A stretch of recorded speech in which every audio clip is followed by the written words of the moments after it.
먼저 명왕성과 카이퍼 벨트 너머를 향해 인류의 시선을 확장한 뉴 호라이즌스호입니다. 2006년 1월 19일 뉴 호라이즌스라고 이름 붙여진 우주선이 명왕성을 향해 출발하였습니다. 미국 항공우주국 나사에 의해 미 플로리다주 케이프 커네버럴 공군기지에서 발사되었습니다. 뉴 호라이즌스호는 행성의 지위가 박탈된 외서행성 134340, 즉 명왕성을 인류 최초로 탐사하기 위한 우주선입니다.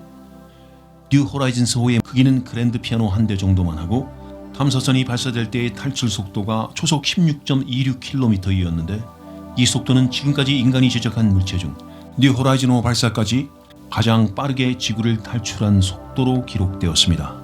이 속도는 지구를 출발하는 보통 우주 탐사선의 40% 이상 빠른 속도입니다. 탐사선의 개발 비용으로는 7억 달러가 투입되었으며 로키드 마틴사의 아틀라스 V-551 로켓에 실려 발사되었습니다. 그리고 명왕성을 최초로 발견한 미국의 천문학자 클라이드 윌리엄 톰보의 유골도 우주선에 실렸습니다. 뉴 호라이즌스호는 명왕성과 그것의 위성을 탐사하는 첫 번째 무인 탐사선이며 명왕성을 통과한 후 카이퍼 벨트에 위치한 소행성 울티마 툴레와 카이퍼 벨트 안의 태양계 외곽 전체를 탐사할 계획입니다.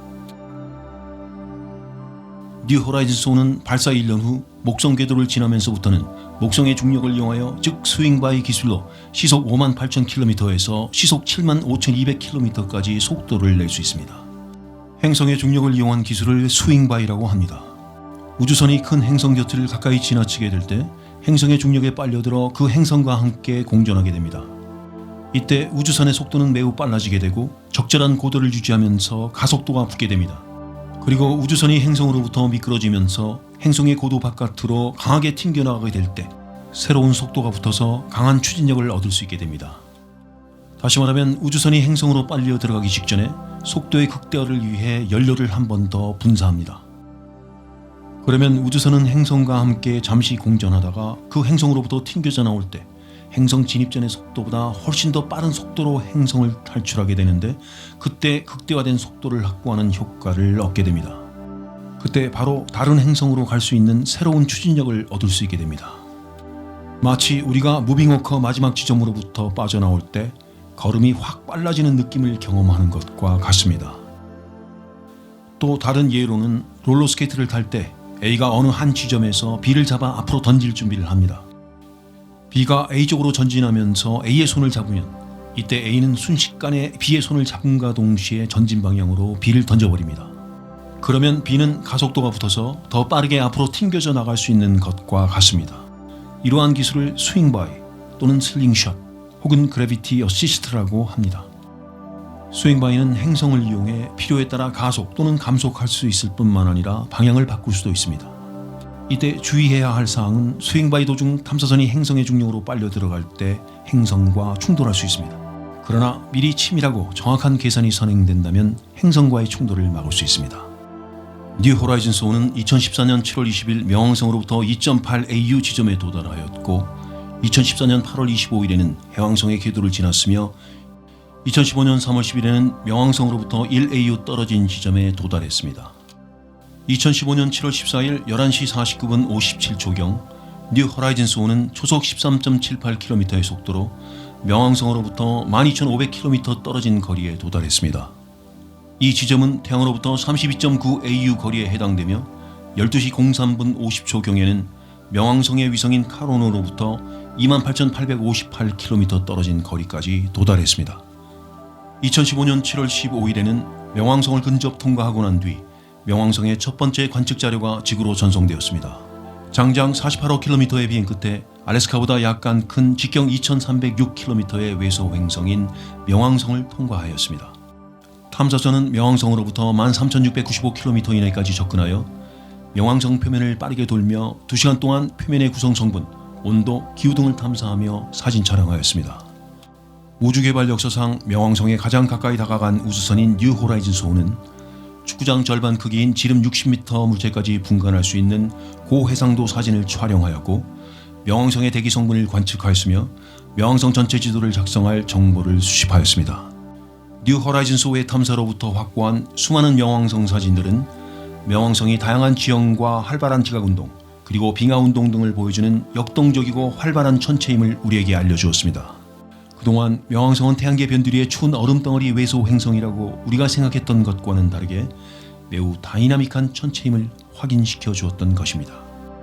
그리고 기존까지 명왕성의 지름은 2300km 정도로 추정했으나 실제로 뉴 호라이즌스호에 탑재되어 있는 망원 카메라 로리가 촬영한 이미지를 분석해 보았을 때 명왕성의 지름은 추정치보다 약 80km가 더 긴 2379km인 것으로 분석되었습니다. 또한 명왕성의 한 지역에는 1억 년 전쯤에 형성된 것으로 보이는 높이 3300m의 얼음 산맥이 있다는 것도 확인되었습니다.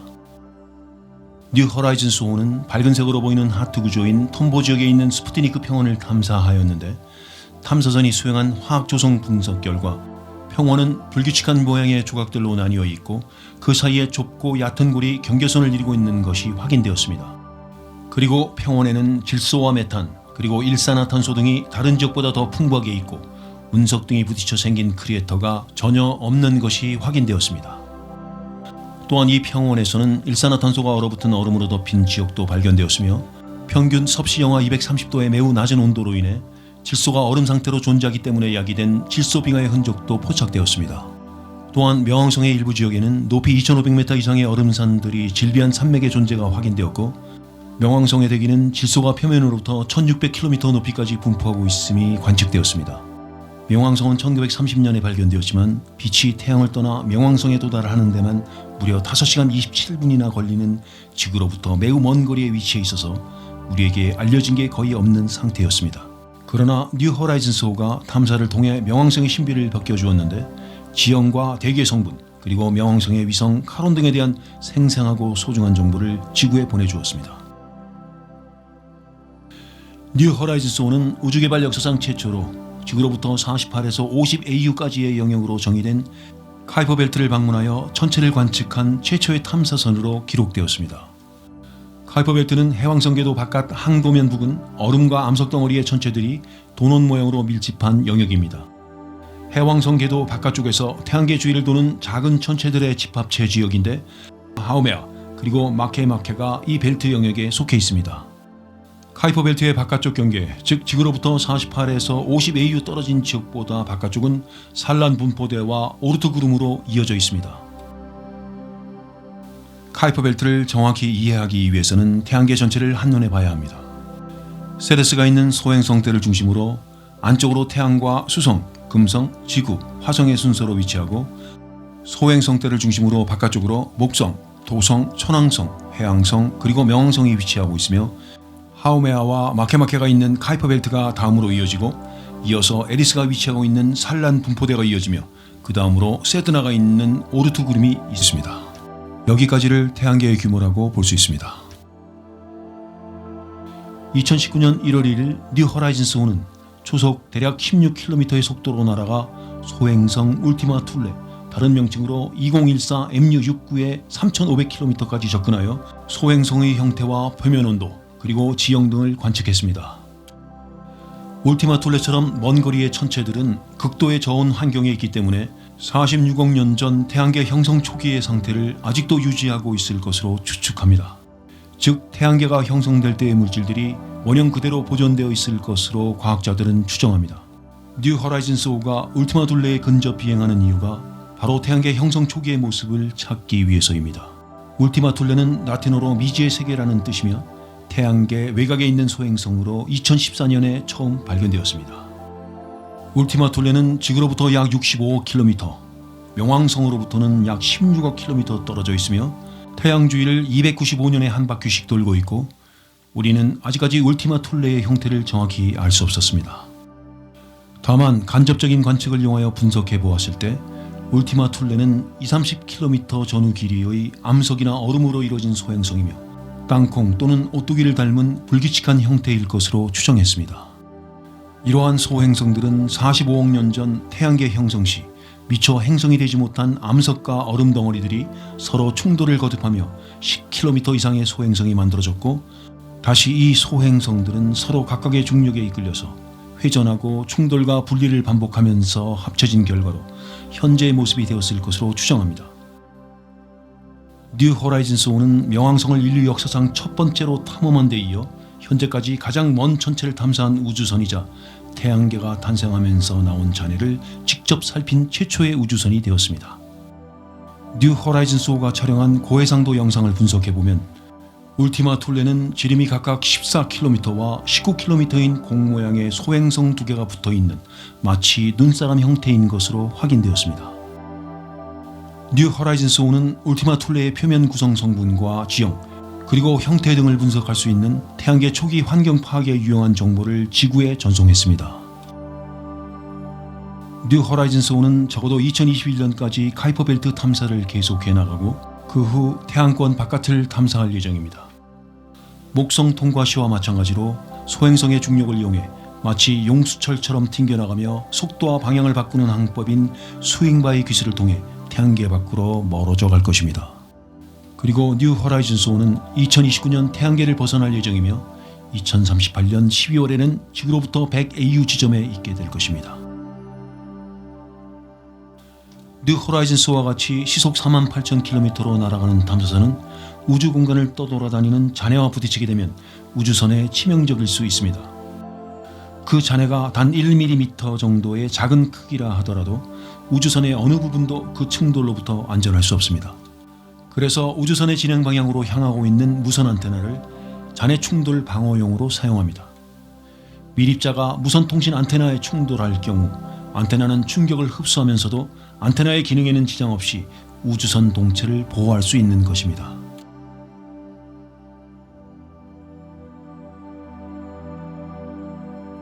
다음은 태양계를 넘어 인류의 메시지를 우주로 전한 보이저 탐사선입니다. 보이저 탐사선은 미국 항공우주국 나사의 지원을 받아 캘리포니아 남부에 위치한 제트 추진 연구소에서 건조되었으며 플로리다의 케이프 커네버럴 공군기지에서 발사되었습니다. 보이저 탐사선은 만약의 경우인 한 대의 고장을 대비하기 위해 보이저 1호와 보이저 2호의 이름을 붙인 탐사선 두 대를 만들었습니다. 보이저 1호와 보이저 2호 두 탐사선은 원래 메리너 탐사 계획의 일부로 진행되어서 처음에는 가칭 메리너 11호, 메리너 12호라고 불려졌습니다. 그러나 이후 두 탐사선은 메리너 계획과는 별도의 탐사 계획으로 설정되어서 최종적으로 보이저 계획이라고 이름 붙여졌습니다. 보이저 1호와 2호는 각각 지름 3.66m, 무게 825kg이며 몸체는 10개의 면으로 이루어져 있고 안테나는 주발 모양으로 되어 있습니다. 보이저 1호와 2호 두 탐사선은 1977년에 목성, 토성, 천왕성, 해왕성 등 4개의 행성이 일렬로 섰을 때 발사되었으며 보이저 1호는 목성과 토성을 탐사하고 보이저 2호는 목성, 토성, 천왕성, 해왕성 등을 탐사하기 위해 발사되었습니다. 원래 보이저 1호는 명왕성도 탐사할 예정이었으나 그 당시엔 행성의 지위였던 명왕성은 행성치고는 매우 작아서 차라리 토성의 위성인 타이탄을 탐사하는 것이 더 유익하다고 결정되어 명왕성에게는 미안하지만 탐사 후보에서 탈락시켜버렸습니다. 사실 원래의 계획은 두 탐사선이 목성과 토성만을 탐사할 계획이었지만 이왕 하는 김에 해치워버리자라는 의미에서 보이저 2호에게 천왕성과 해왕성도 탐사하는 임무를 부여했습니다. 보이저 1호는 1977년 9월 5일에 발사되었고 보이저 2호는 1호보다 며칠 앞선 1977년 8월 20일에 발사되었습니다. 원래의 계획은 1호, 2호 두 대의 탐사선을 모두 동일한 날에 발사할 예정이었으나 보이저 1호의 발사체 고장 때문에 2호가 1호보다 먼저 발사되었습니다. 1호, 2호 모두 타이탄 로켓에 실려서 미국 케이프 커네버럴 공군기지에서 발사되었습니다. 1977년 무려 175년 만에 찾아온 여러 행성들이 최적의 위치에 놓이는 절호의 찬스, 즉 목성, 토성, 천왕성, 해왕성 등 4개의 행성이 일렬로 나란히 섰을 때 맞추어 발사되었습니다. 1979년 3월 보이저 1호는 발사 18개월 후 자기보다 먼저 발사된 보이저 2호를 앞질렀습니다. 발사한 지 42년째인 2019년 보이저 1호는 태양으로부터 약 219km 떨어진 거리에 있고 보이저 2호는 태양으로부터 약 182억 km 떨어진 거리에 있습니다. 보이저 1호는 하루에 약 147만 km씩, 보이저 2호는 하루에 약 133만 km씩 태양으로부터 멀어지고 있습니다. 이 탐사선들은 태양으로부터 빛의 속도로 나아가도 거의 하루 가까이 걸리는 20광시, 즉 빛의 속도로 대략 20시간 걸리는 거리까지 나아가 있습니다. 지구와 보이저 호 간의 통신은 한쪽이 신호를 보내면 다른 한쪽에 도달하는 시간이 거의 20시간 이상이 걸리게 됩니다. 보이저 1호는 1979년 1월 목성 사진 촬영을 시작했습니다. 1979년 3월 5일 목성에 가장 근접했고 목성 중심에서 34만 9천 킬로미터 거리까지 접근했으며 6억 4천만 킬로미터의 비행 끝에 목성에 27만 8천 킬로미터까지 접근했습니다.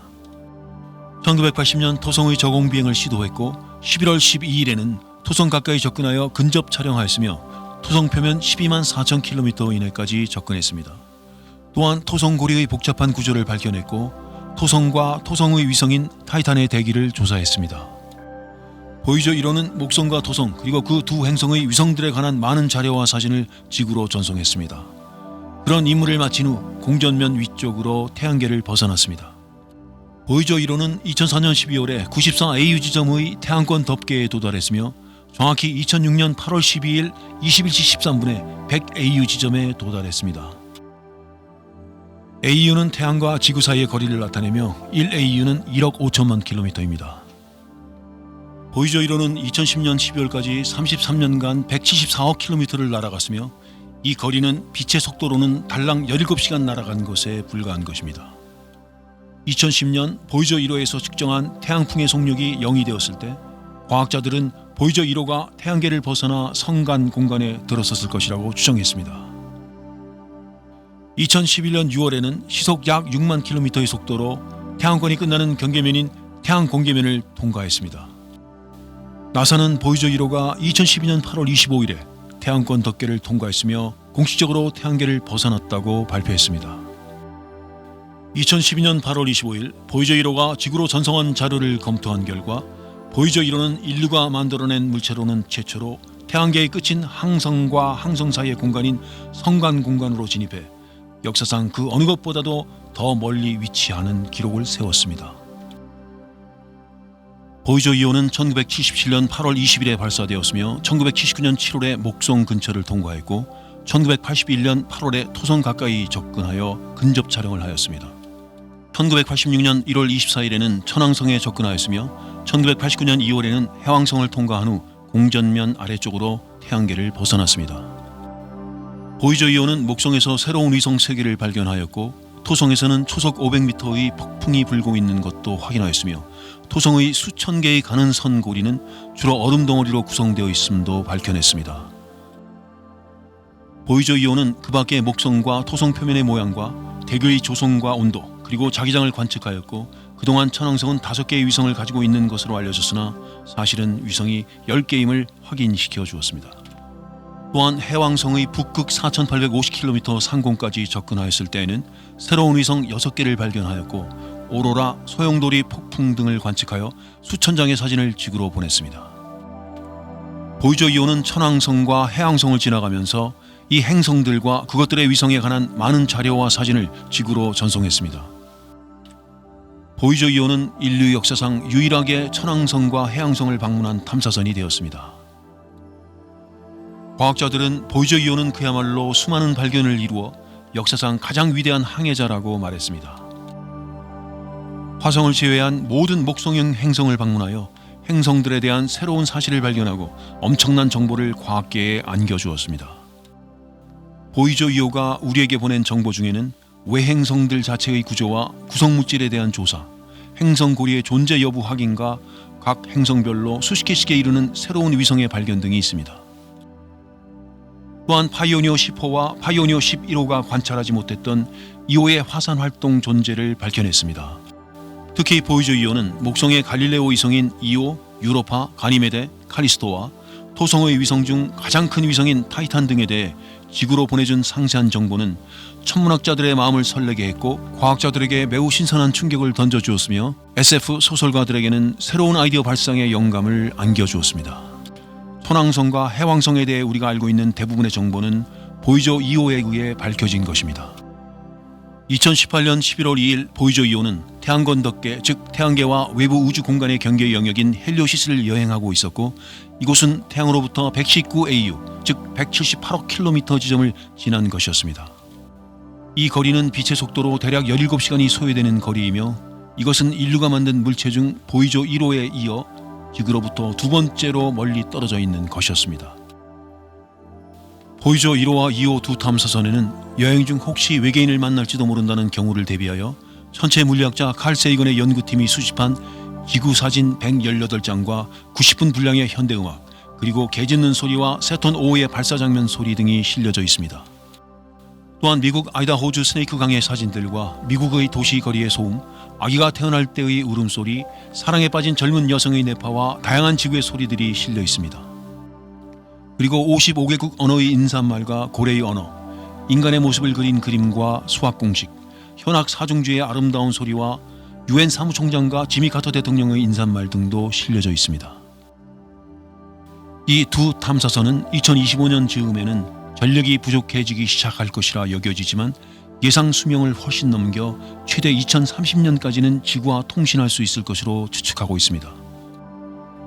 만약 보이저 1호 2호가 우주여행을 몇십만 년 더 할 수 있다고 가정하면 4만 년 후 보이저 1호는 폴라리스 근처 기린자리 방향으로 지구로부터 약 17.6광년 떨어져 있는 항성 글리제 445의 1.6광년까지 접근할 것입니다. 비슷한 시기에 보이저 2호는 안드로메다 자리 방향으로 지구로부터 약 10.30광년 떨어져 있는 작은 항성 로스 248의 1.7광년까지 접근할 것입니다. 또한 29만 6천 년 후 보이저 2호는 태양계에서 가장 가까운 이웃 항성계이자 지구로부터 8.6광년 떨어져 있는 항성 시리우스의 4.6광년까지 접근할 수 있을 것입니다.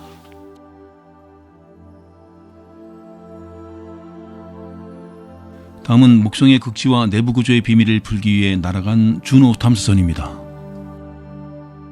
주노는 2011년 8월 5일 미국 항공우주국 나사에 의해 미국 케이프 카나베럴 공군기지에서 발사된 목성 탐사선입니다.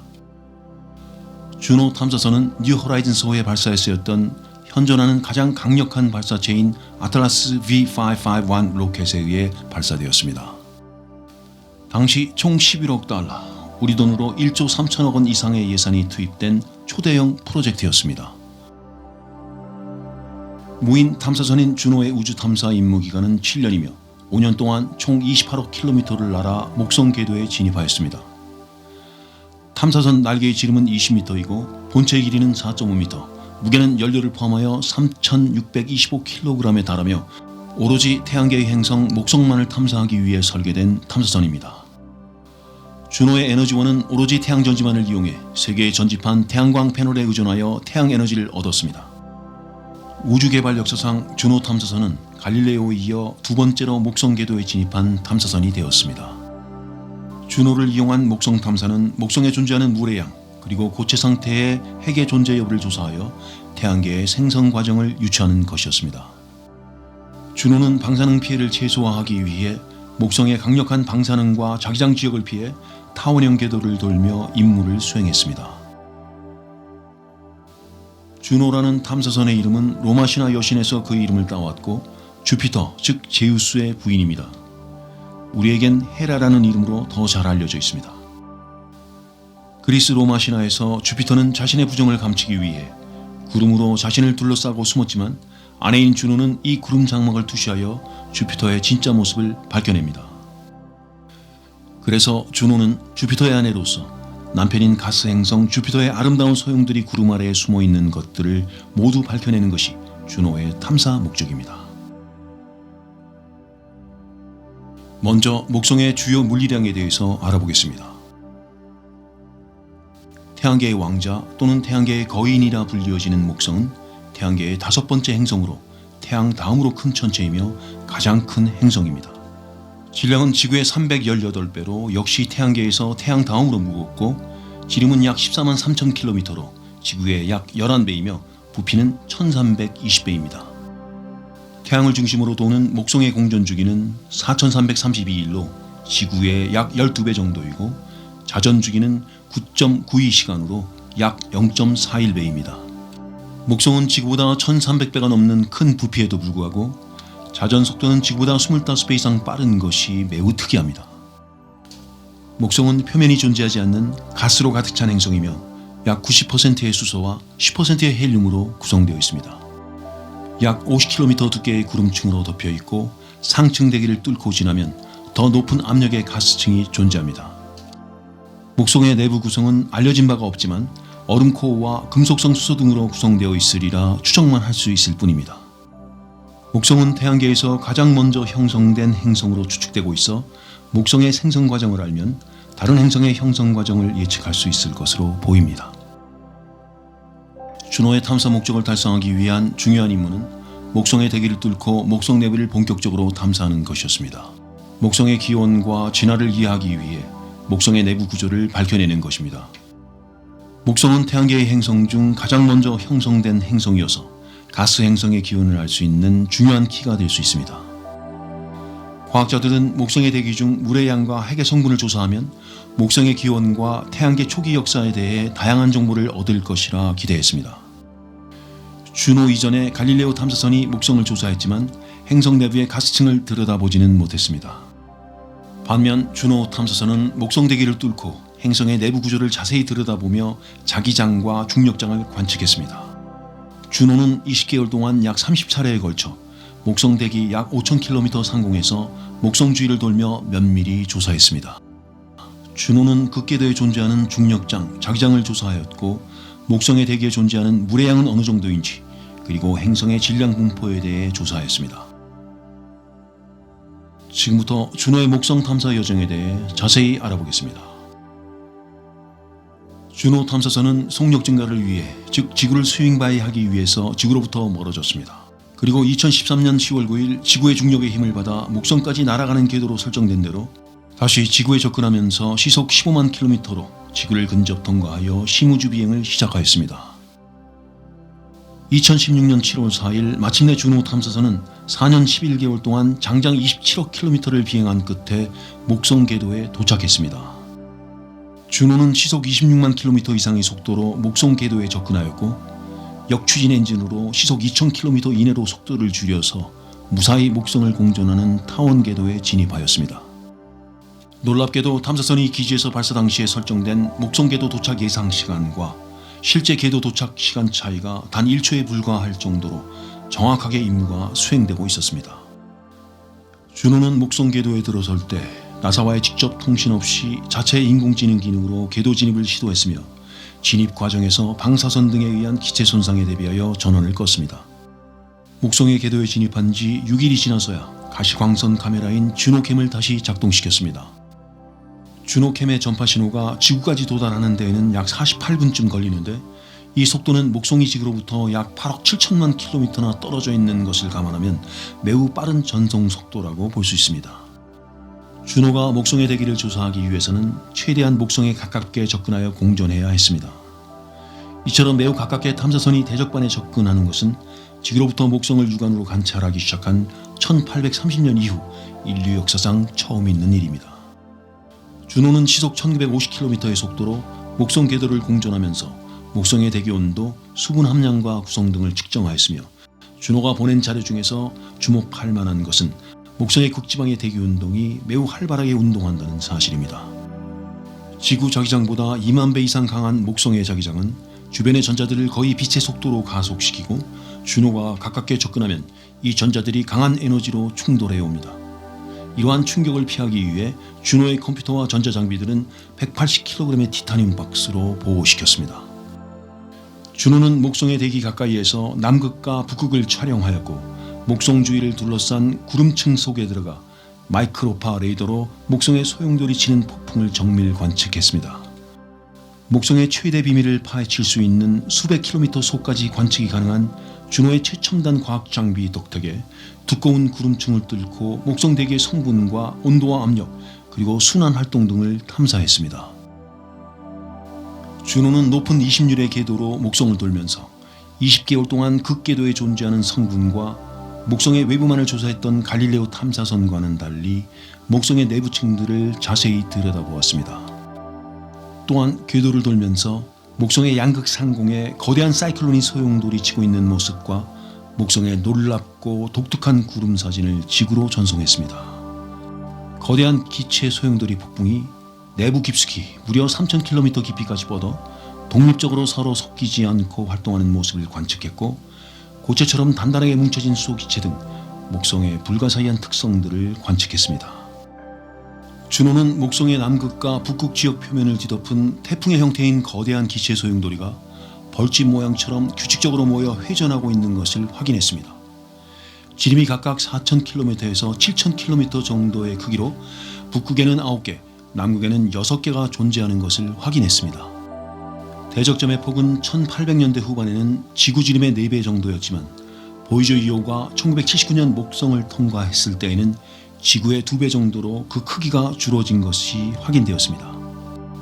과학자들은 이 거대 소용돌이 폭풍은 1600년대부터 계속되어 왔을 것으로 추정하고 있습니다.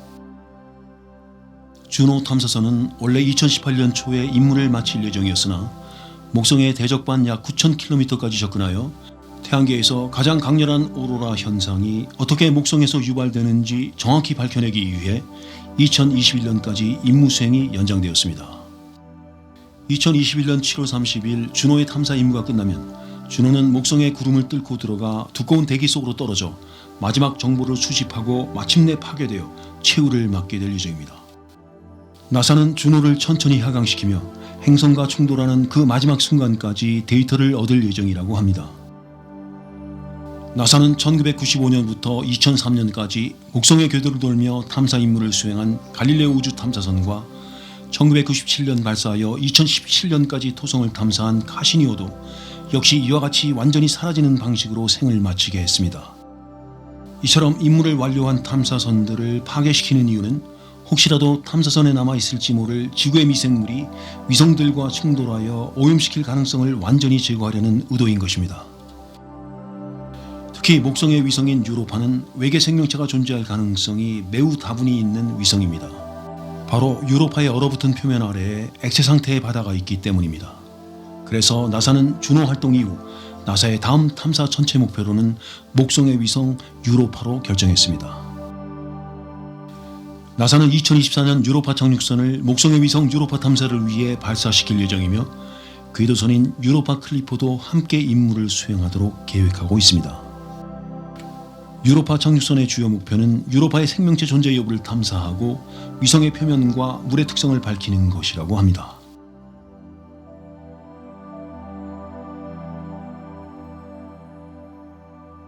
다음은 토성의 장대한 고리와 위성들을 13년간 탐사한 카시니 탐사선입니다.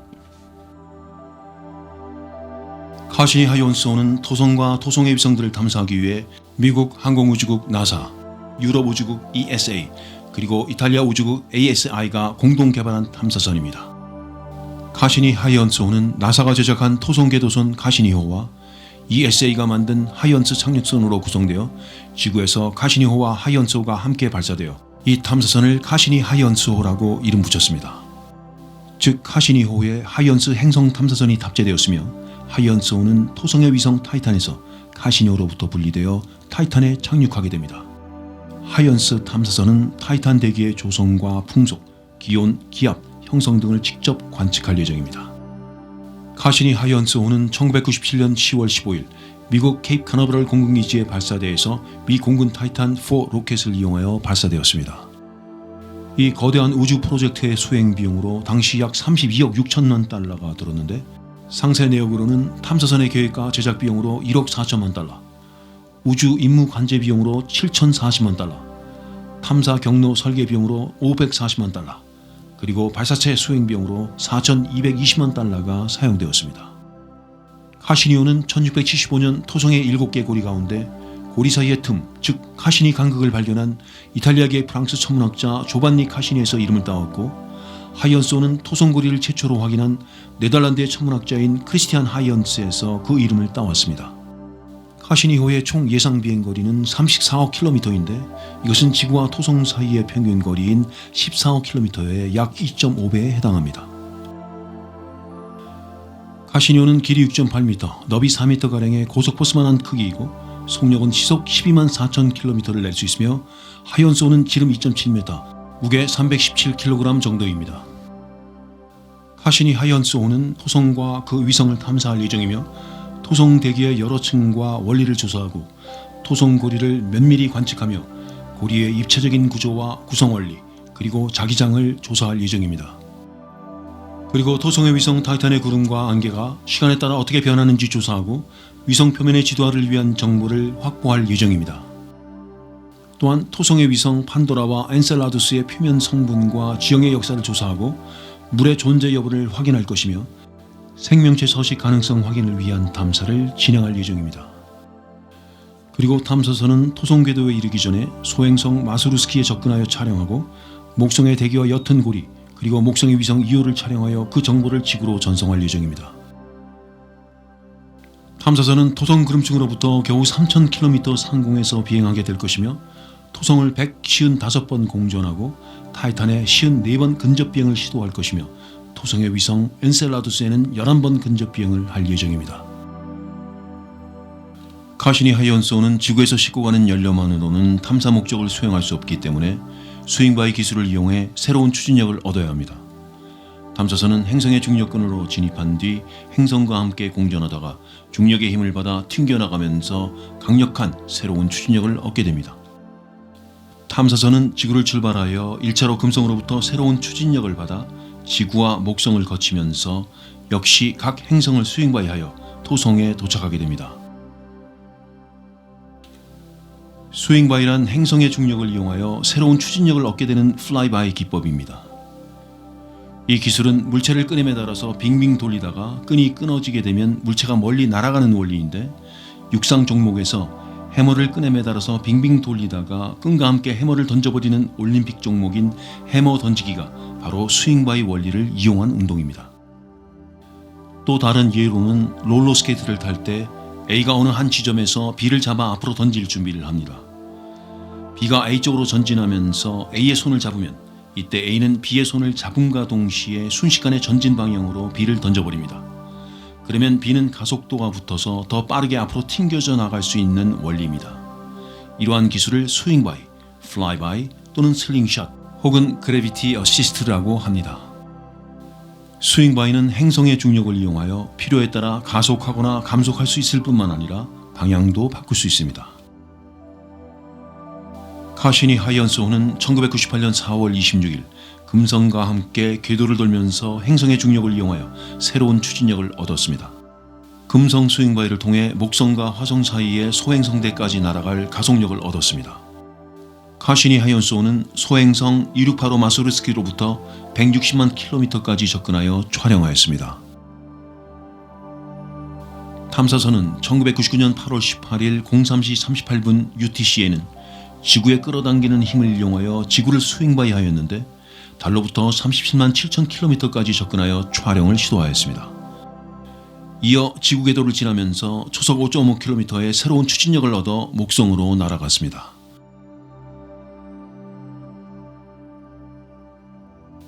UTC Coordinated Universal Time 세계 협정시 또는 Universal Time Coordinated 협정 세계 표준시는 1972년 1월 1일부터 시행된 국제 표준시입니다. UTC는 그리니치 평균시 GMT에 기반하므로 UTC와 GMT는 혼용되어 사용되며 기술적인 표기에서는 UTC가 사용됩니다. 2000년 12월 30일 카시니 하이언소호는 목성에 근접하여 스윙바이 하였습니다.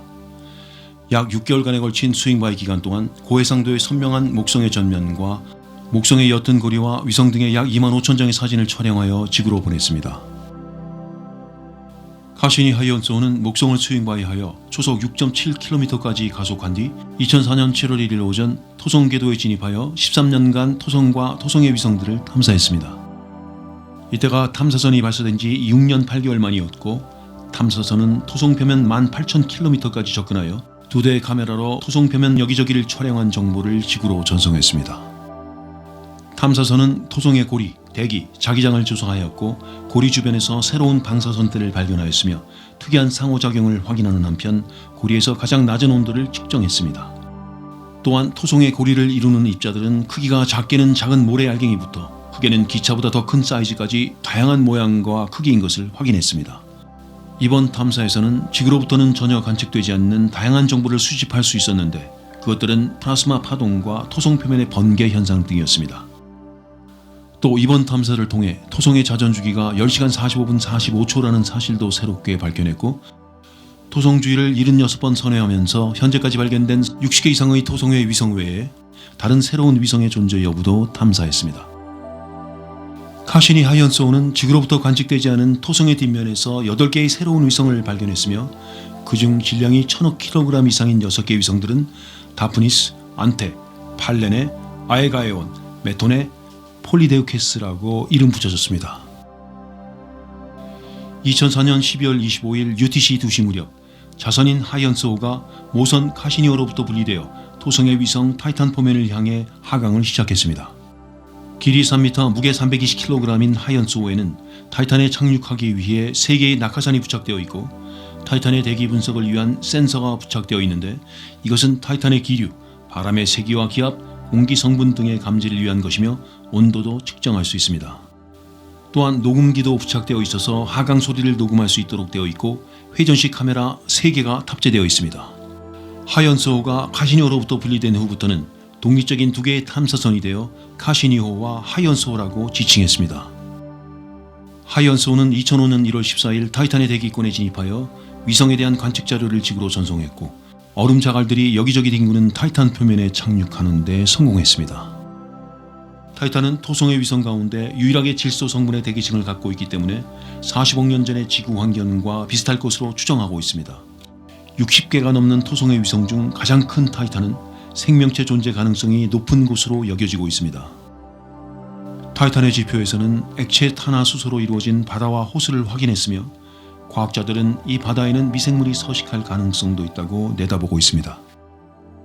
타이탄의 표면 온도는 메탄이 액체로만 존재할 수 있는 섭씨 영하 179도이고 탄화수소 구름에서는 비가 내리며 타이탄 표면 아래에는 물과 암모니아로 이루어진 바다가 숨겨져 있을 것으로 추정합니다. 나사는 모든 추정을 고려해 볼 때 타이탄의 바다에는 생명체가 서식하고 있을 가능성이 매우 높다고 보고 다음 탐사에서는 착륙선 대신 잠수함을 보내 타이탄의 바닷속을 탐사할 계획도 검토하고 있는 것으로 알려져 있습니다. 만약 이러한 계획이 이루어진다면 우주 개발 역사상 최초로 지구의 다른 천체의 바닷속을 들여다보는 첫 번째 탐사로 기록될 것입니다. 카시니호는 2005년 6월 토성 위성 중에서 지름이 500km 정도에 불과한 작은 위성인 엔셀라두스를 탐사했습니다. 카시니호의 탐사 데이터를 분석한 결과 얼음으로 이루어진 엔셀라두스의 남극에서는 염류를 포함한 얼음 결정이 분출되고 있는 것을 발견했습니다. 엔셀라두스의 얼음 아래에는 생명체가 존재할 가능성이 있는 바다가 존재하는 것으로 확인되었습니다. 즉 물의 존재가 확인된 것입니다. 탐사선은 엔셀라두스의 간헐천에서 뿜어져 나오는 100개가 넘는 얼음 기둥을 발견하였고 이 중에는 높이가 무려 300km에 달하는 것도 있었습니다. 엔셀라두스 전체 지역에 분포하는 표면 아래의 바다는 다른 천체와 전혀 다른 특이한 화학 조성을 보이고 있으며 이것은 지하에 거대한 바다가 있음을 뜻하는 증거였습니다.